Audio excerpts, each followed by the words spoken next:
le petit poussé.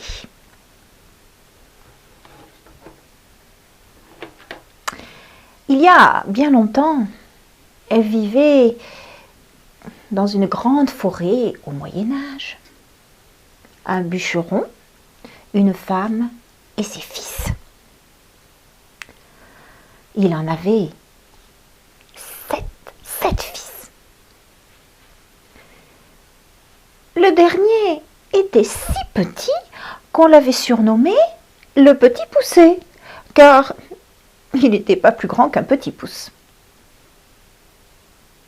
À vrai dire, bon, il était quand même légèrement plus grand. Mais ses autres frères étaient tellement grands qu'on l'avait donc surnommé le petit poussé. Seulement ses pauvres parents étaient très pauvres.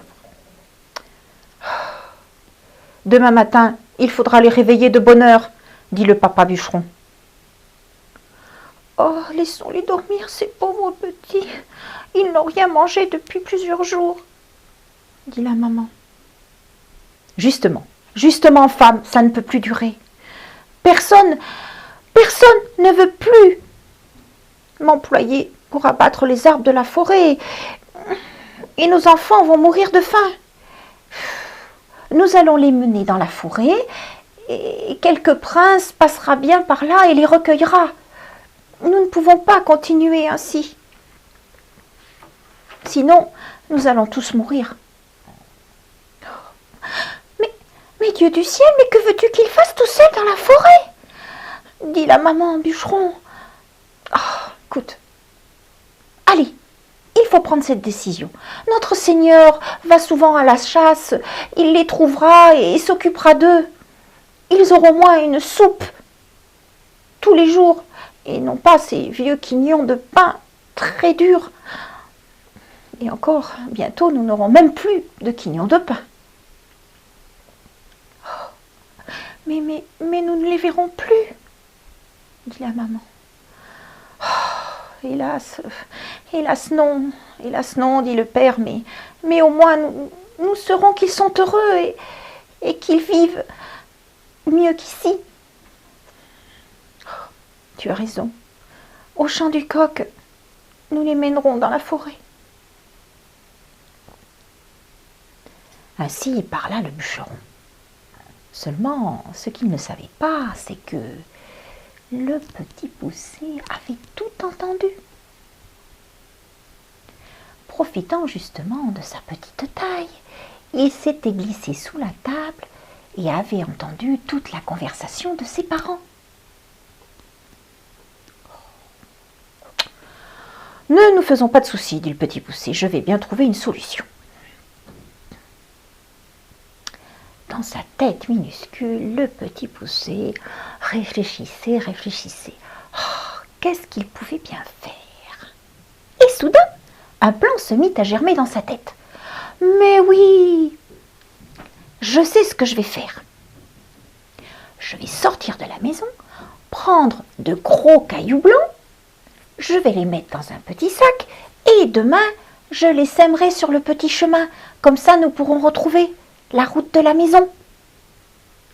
Tout content de son idée, il sortit de la maison doucement, ramassa les plus beaux petits cailloux blancs qu'il put, les mit dans un sac et se rendormit ensuite, soulagé. Le lendemain matin, comme prévu, le bûcheron et sa femme les amenèrent dans la forêt. Voilà, dit le bûcheron, ils sont en train de jouer. C'est le moment de s'éloigner. Oh, tu crois vraiment que le Seigneur va passer par ici, dit sa femme. Mais oui, puisque je te le dis, mais oui. Tout à coup, les 7 petits frères arrêtèrent de jouer. Oh, dit l'un d'eux, je crois que nos parents sont partis. Oh, nous sommes perdus dans la forêt. Mais non, nous ne sommes pas perdus, mon frère. Regardez ces petits cailloux blancs que j'ai là dans mon petit sac. Ils vont nous mener tout droit à la maison de mes parents. Vous savez, j'en ai semé tout le long du chemin. Et nous les retrouverons facilement en les suivant. Oh, oh là là, c'est toi qui as eu cette idée, petit poucet, dit un autre de ses frères. Oui, vous croyez qu'à cause de ma petite taille, je ne suis bon à rien? Oh, eh bien, vous allez apprendre à me connaître. À partir d'aujourd'hui, c'est moi qui commande. Je suis petit, mais j'ai énormément d'idées, qui même me suivent. Le soir, quelle ne fut pas la surprise du bûcheron et sa femme en voyant arriver leurs 7 petits garçons. Ils furent si heureux, les pauvres parents, que ils en oublièrent tous leurs soucis. Mais au bout de quelque temps, la famine revint. Et comme le bûcheron avait appris que la femme du Seigneur se promenait souvent dans la forêt, il décida à nouveau de les abandonner. Mais le petit poucet, qui depuis la nuit où il avait surpris cette conversation avec ses parents, se cachait sous la table, les entendit à nouveau.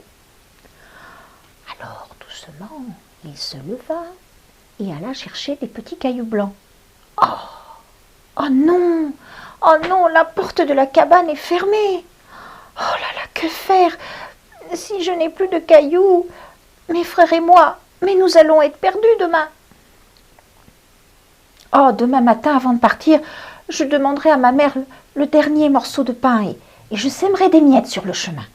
Ainsi, nous retrouverons la route de la maison, une fois au fond de la forêt. Tranquille, le petit poucet se remit au lit et dormit, ma foi, très bien.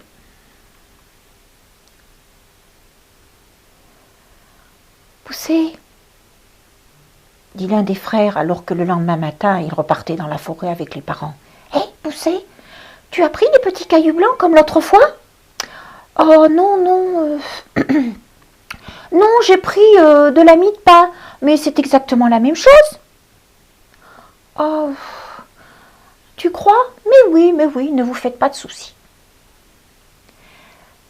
Les petits garçons se retrouvèrent à nouveau seuls dans la forêt, assez paniqués. Mais le petit poucet leur dit « Mais non, n'ayez pas peur. Bon, nos parents nous ont encore abandonnés, mais nous allons retrouver le chemin de la maison. Mais oui, nous allons suivre les miettes de pain que j'ai semées ce matin. » Oh, mais nous ne voyons rien. Il n'y a pas de miettes de pain.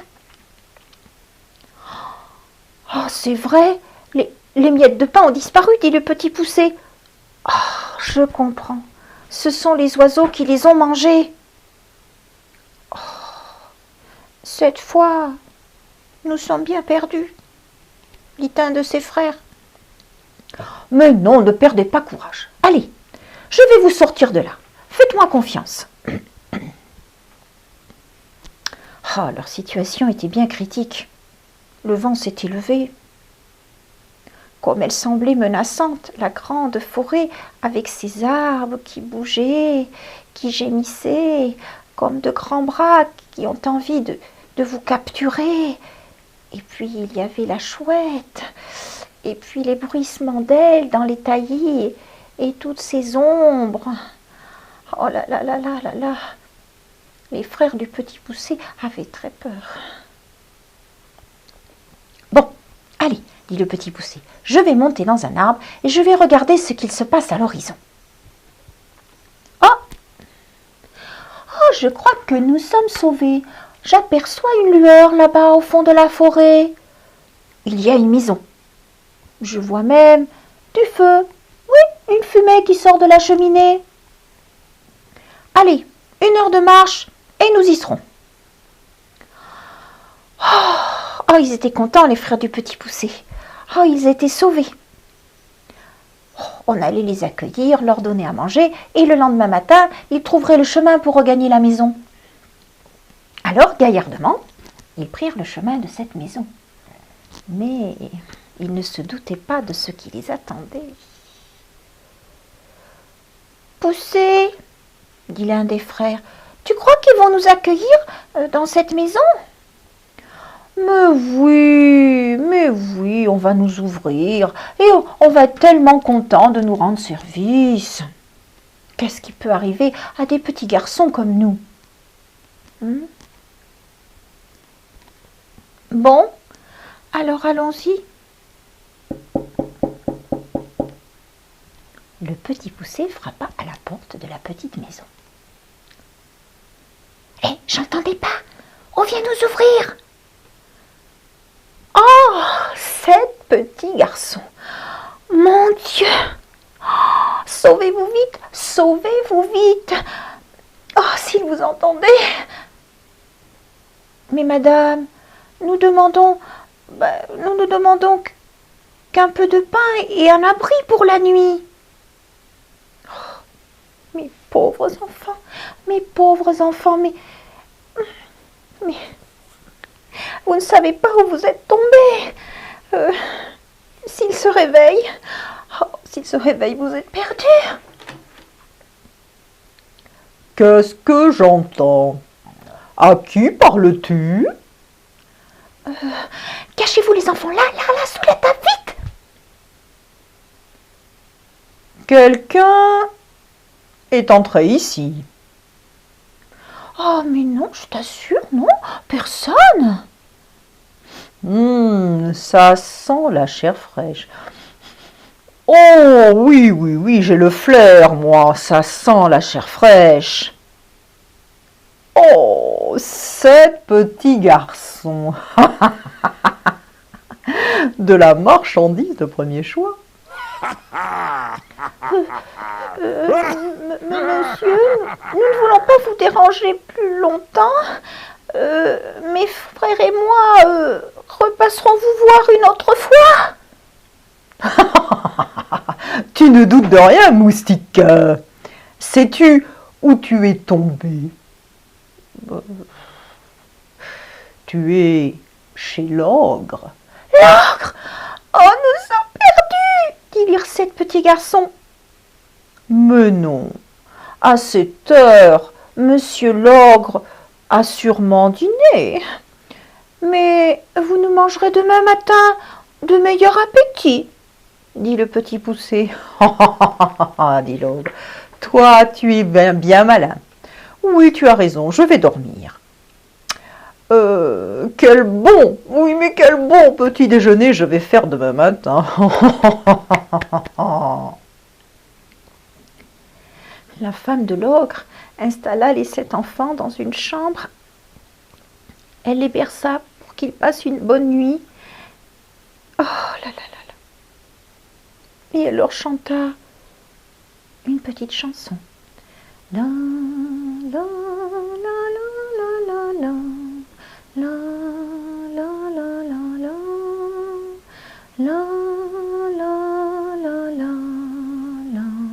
la la la la la. Les 7 petits garçons s'endormirent, mais le petit poussé faisait semblant. Dès que tout le monde fut profondément endormi, comme à son habitude, il se leva, il prit la clé de la maison dans la poche de l'ogre, qui ronflait à faire trembler tous les murs de la maison. Et puis, il réveilla ses frères. Vite, vite, réveillez-vous. Oh non, laisse-nous, on est fatigués. Réveillez-vous, allez. Les 7 petits garçons s'enfuirent alors à toutes jambes. Le petit poussé, dans la nuit, courait à en perdre haleine. Le lendemain matin, l'ogre monta dans la chambre. Malheur de malheur. Ces petits chenapans ont pris la poudre d'escampette. Femme, donne-moi mes bottes de 7 lieues. Il faut que je les rattrape. Je ne peux pas laisser un déjeuner s'échapper ainsi.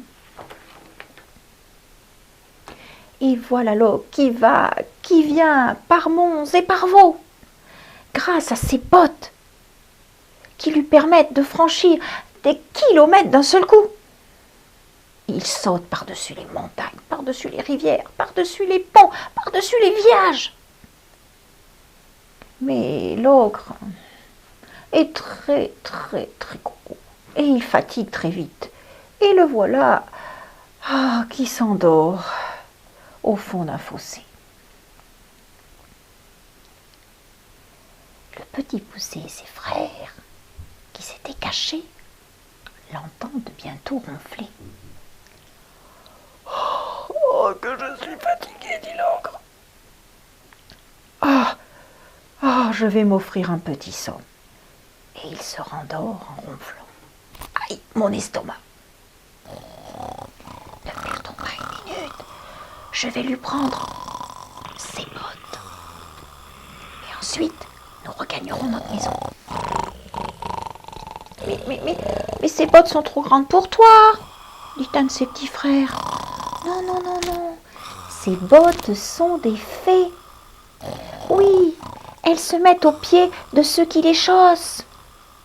Allez, aidez-moi.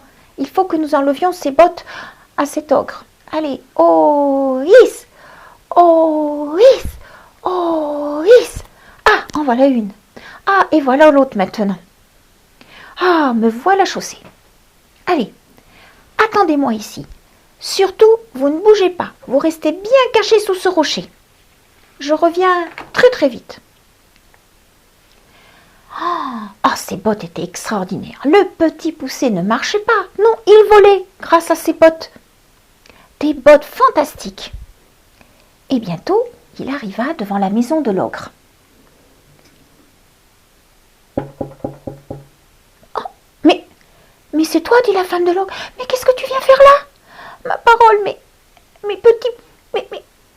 tu es fou, petit poussé. Madame, je viens de la part de votre mari. Oh, c'est terrible ce qui lui est arrivé. Mais que lui est-il arrivé? Ah, madame, quel malheur, mais quel malheur. Il est mort, dis-moi, il est mort. Oh, non, madame, mais c'est tout comme. Hein. Il est aux mains d'une bande de voleurs. Et si vous ne leur donnez pas tout ce qu'ils possèdent, eh bien, ils vont le tuer, madame. Aussi, m'ayant rencontré dans la forêt, il m'a chargé de la commission et il m'a prêté ses bottes pour que j'aille plus vite, parce qu'il a vraiment très peur de mourir. Oh, madame, dépêchons-nous, pourvu que les voleurs ne l'aient pas déjà tué, vous comprenez? Tiens, voilà tout l'or que nous possédons. Emporte-le, bien sûr, mon mari est un ogre, tu vois, mais ce n'est pas un méchant homme. Et puis entre nous, je vais te confier un secret. Il n'a jamais mangé personne. En réalité, le petit poussé alla chercher ses frères. Mais l'ogre méritait bien cette petite leçon.